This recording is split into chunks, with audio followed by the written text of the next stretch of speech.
So what would it look like for you if it were different?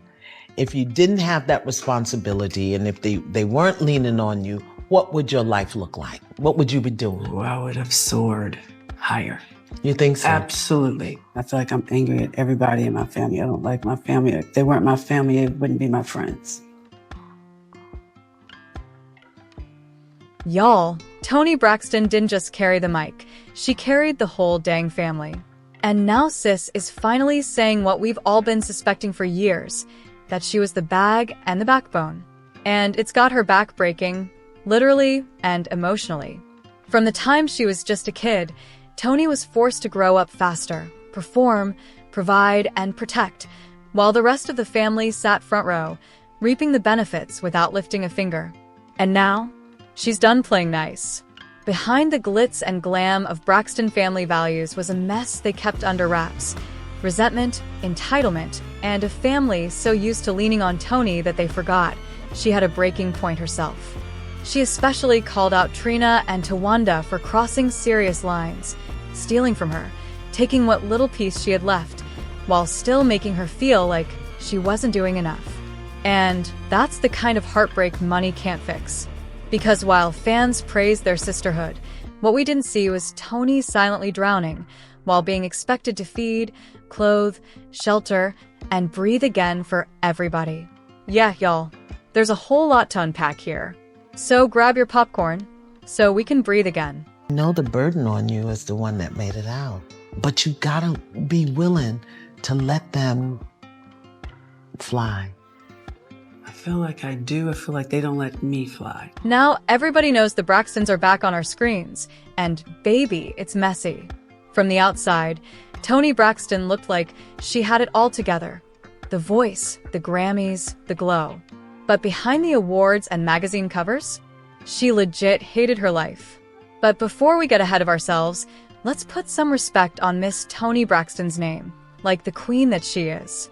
Back when some of y'all were still in diapers or embryos, Toni Braxton was already winning Grammys, topping charts, shutting down red carpets, and redefining what R&B excellence looked like, all while feeding a family that thought her success was community property.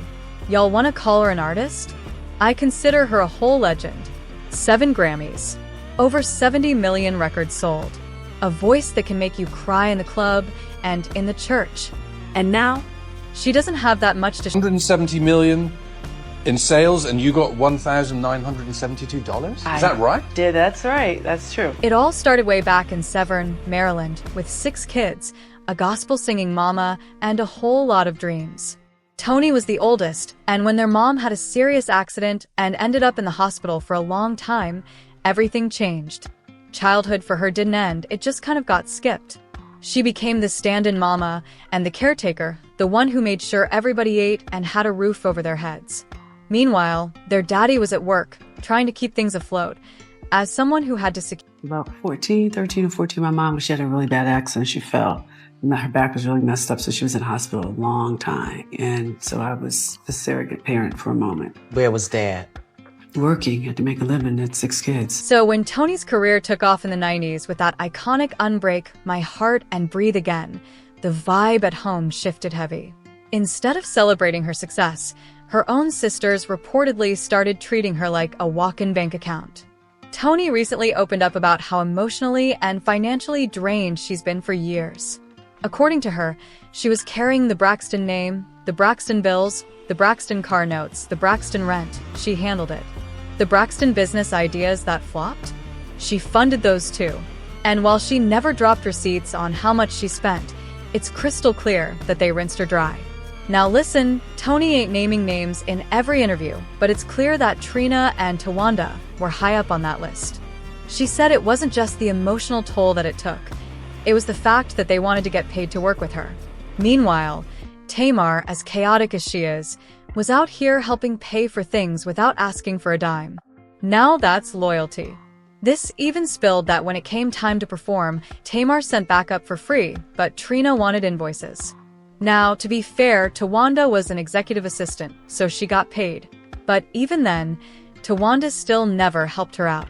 But even with their mom, Toni's words hit different when she said, I could have soared higher if I didn't have to carry so much. If they weren't leaning on you, what would your life look like? What would you be doing? Oh, I would have soared higher. But y'all, this family feud is just heating up, because what started as one sister's heartbreak is about to crack open a whole vault of Braxton secrets.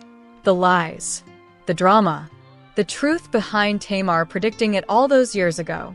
But moving on, let's just say when it rains in the Toni Braxton household, it pours. And not the cute kind. Nah, this was full-on emotional, financial, and physical chaos. Remember, by this time, Toni was a pop icon, fighting to keep her spot in a cutthroat industry. She was a woman under pressure, holding up a whole family while barely holding herself together. When I tell you that people played in her face during her hardest times, the disrespect doesn't even begin to describe it. Now, in case you're thinking that selling over $170 million worth of records and all that success should have had her set for life, hold that thought. You're not ready for the wild financial roller coaster that Toni Braxton was trapped in. Turns out, she was out here making literal pennies per album, 35 cents per album, to be exact. And Toni was feeding an entire record label while her own wallet stayed starving. Imagine being the face of success and still going home empty-handed. And when she finally said enough is enough and took her label to court in 1998, what happened? 8 weeks later, she had to file for bankruptcy. Again, it wasn't from spending crazy. It was from being trapped in a predatory contract that forced her to pay back the label for things like travel, studio time, outfits, and music videos. She was literally financing her own fame and then paying it all back, getting nothing in return. People only got to learn how bad Toni's situation was during an interview with Oprah, one that turned into a hell of a disaster. You'd expect a queen to recognize other queens in a crisis, right? But instead, Oprah sat Toni down on national TV and gave her one of the coldest, most condescending, "Why are you broke if you're famous?" types of moments in her career. Toni was expecting compassion, but what she was met with was humiliation. I read that you were upset about stories that your overspending caused this. Because it would appear, and you can explain to us whatever you want to explain to us, but it would appear that even if you don't believe that you got the percentage that you felt that you got, you still knew that there was a certain amount of money coming in. Exactly. And exactly. And you overspent that amount of money. Well, I was doing math. 1 + 1 is 2 all day long, all across the world. Y'all, the backlash from that interview flipped public opinion against her. Not only that, but word in the streets is that Oprah even tipped off Toni's label about the interview, warning them that she might expose them. Like, who does that? It felt like she was more loyal to corporate execs than to the woman sitting across from her. So in the end, the interview wasn't just a bad moment, it was a career setback. Still, Toni tried to bounce back. But then came 2010, when life threw another punch. She was diagnosed with microvascular angina and lupus, which forced her to cancel her lucrative Las Vegas show. By this point, it was clear the devil was working overtime in Toni's life. Because just as things were going from bad to worse, her insurance didn't cover the Vegas cancellation. So guess who had to pay all out of pocket? Yes, y'all. Her. That's production costs, lighting, musicians, hotel rooms, salaries, everything. All gone. And just like that, she filed for bankruptcy again. How did that happen? Because I allowed all my finances to become everyone else's finances. That's pretty much how I got here. Then just when you think things couldn't get any worse, the IRS and the California Franchise Tax Board pulled up uninvited in 2010 like, cough up that coin and run us our money. Well, according to court documents obtained by a gossip site, the IRS filed the first lien against the singer before the new year, on December 4th. The lien reportedly stated that Toni owed a total of $340,252.99 in back taxes for 2017. However, her tax troubles didn't stop there. Days later, the State of California Franchise Tax Board also hit the 51-year-old singer with a tax lien of $116,546.64 for money owed, bringing her total liens to $456,799.63. Both the IRS and the State of California warned Braxton to hurry up and pay, or they would start the process of seizing her property. Seriously, how does a woman who's still touring, still iconic, still making moves, still beautiful, end up drowning in debt over and over again? Well, according to insiders, it wasn't just the labels and the sickness. Toni was also carrying her entire family on her back. We're talking bills, responsibilities, emotional support, everything. None of my siblings have helped me take care of my mother to make sure she was okay, except for Tamar. No one said, This is before Vincent. Before Vince, Mommy's car insurance is due. Let's help Toni with Mommy car insurance. And allegedly, the same financial strain that's affected them for years came to light when their reality show picked up. Turns out, her sisters had issues with how much more Toni and Tamar were being paid. Now, reports say it got heated, to the point where production had to pause filming and Toni stormed off and allegedly said she was done. And can you blame her? After everything she's been through, fame, illness, exploitation, family tension, public shame, you could argue that Toni Braxton is still standing, but at what cost and in what condition? But let's zoom in on this feud between the sisters. Just a quick reminder, we're talking about fully grown adults with voting rights, in their late 40s and late 50s, still beefing over their sister's coin like it's high school lunch money. But money aside, the Braxton sisters just can't stand each other. How they managed to shoot that show is a mystery that needs to be studied. But when I tell you it's getting way too real in the Braxton household, from blocking each other to calling the whole family toxic, the drama is eating everybody up, including Toni Braxton, because she's tapped out. Because at this stage in my life, I'm exhausted on my sister's behavior. But let's start with this mess, because before Tracy passed, Toni said they all promised to keep the peace for her. But y'all, ain't nobody keeping that promise. In fact, it's worse than ever. Reports say Toni is done. Like, she's over all the chaos. Word in the streets is that none of her sisters showed up to support Tamar's premiere for her cooking show. Like, nobody. And why? Apparently, a major fight popped off just 2 days before the event. Right after that, Towanda started throwing subs online, posting, "To everyone who distanced themselves from me, kindly stay there." And y'all, it didn't stop there. Towanda tied the knot with her longtime man. It's a matter of respect. I respect where people are. That's just... Is that where I respect where people are. I don't engage. I don't pour into certain types of energy. Mm-hmm. I make different choices in my life. Mm-hmm. And that's just where I am. Sean Hall, after 9 years, and while Toni and Trina were there as her bridesmaids, Tamar was nowhere to be found. So clearly, some sisters are picking sides. Then there's this awkward tension straight from their own reality show. When someone asked Towanda how she felt about not having access to Tamar, Tamar jumped in saying, "Towanda just doesn't care about me." Tamar even said she's always the one reaching out first, and that Towanda only hits her up when the cameras are rolling. But Towanda, on the other hand, as unhinged as she's always been, simply said, and I quote, "I don't pour into certain vibes anymore." Translation? She's done giving Tamar that sisterly grace. Towanda literally added that she's only focused on her household now, her kids, and her man. Her man. Period. whole time, everybody has a narrative of, we left Tracy behind. We signed without Tracy. Now, that part is true. We did sign without Tracy.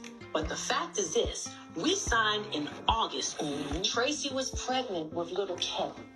Back in the 90s, you could not be a female and be pregnant. Because what they said is they want every woman to want to be like you and for every man to want to be with you. That was it. And honest to God, me and Trina was like, damn, we don't want to sign. Tracy was like, go ahead.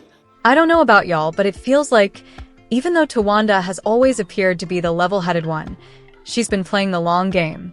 Really, there's been tension for years. From what's being said, she leaned on Toni a lot, especially during her divorce and when her coins weren't right. Now, supporting your sister? That's normal. But Toni's energy lately says she's feeling more used than supported. It's giving. I had you when you needed me, but where were you when I needed you? And fans are going wild online choosing sides. Some are saying Towanda's always had issues with Tamar. Others claim it's jealousy over Tamar's career. But this isn't just a two-sister beef. It's affecting everybody. Even Toni, who's been the glue for years, supporting, working, being the breadwinner. She's pulling back. People are even saying the emotional toll from all this might have worsened her health conditions. One person said, "We did not want the Braxtons to come back just to see them arguing all the time. We want to see them loving on each other. That's what we need to see." Another wrote, "Sometimes you just need a long break from your family. And honestly, they sound like they need that break." Another fan commented, "Toni is owed so much in so many ways." And then there's this last comment. Makes it a little more difficult. Sometimes I wake up every morning and I go, "Oh, did I dream it? Did I dream it?" And I have to remind myself, no, she's gone, but she's been here with us for 50 years. So I try to relish in that moment and I try to smile about it and just be grateful for the time you have. And you have to always remember to be kind to one another. We're sisters, so we're always going to fight. That's what sisters do, okay? It's the rite of passage to fuss and fight, but in the end, we're always there. And it somehow affected her relationship with Toni, which went beyond sisters having petty spats. It was layered. There was love, no doubt, but it was the kind of love that had been bruised too many times. The kind that never really got a proper chance to heal. And now, with Tracy gone, all that unspoken stuff just lingers in the air like a ghost. So when Toni starts talking about feeling dried up, yeah, it's about money, but it's also about emotional exhaustion, guilt, grief, regret. All those heavy things that come when you lose someone and you know their words are left unsaid. Interview. This whole Braxton family values thing, at first it felt like a win. Fans were hyped and the brand was booming. But behind the scenes, it was ripping them apart. Imagine already having beef with your family and now there's a camera in your face, ready to broadcast it to millions. That's not healing. That's pressure cooking the problem. And Toni reportedly said, "I don't want to be the strong one anymore." That line alone had people in shambles. Like, do you know how many oldest daughters, big sisters, and go-to girls felt seen by that? That's not just a quote. That's a scream for help. Well, Tamar seems like she's ready to heal, but Towanda's silence is quite loud. And with Tracy gone, Toni's probably realizing that time waits for no one.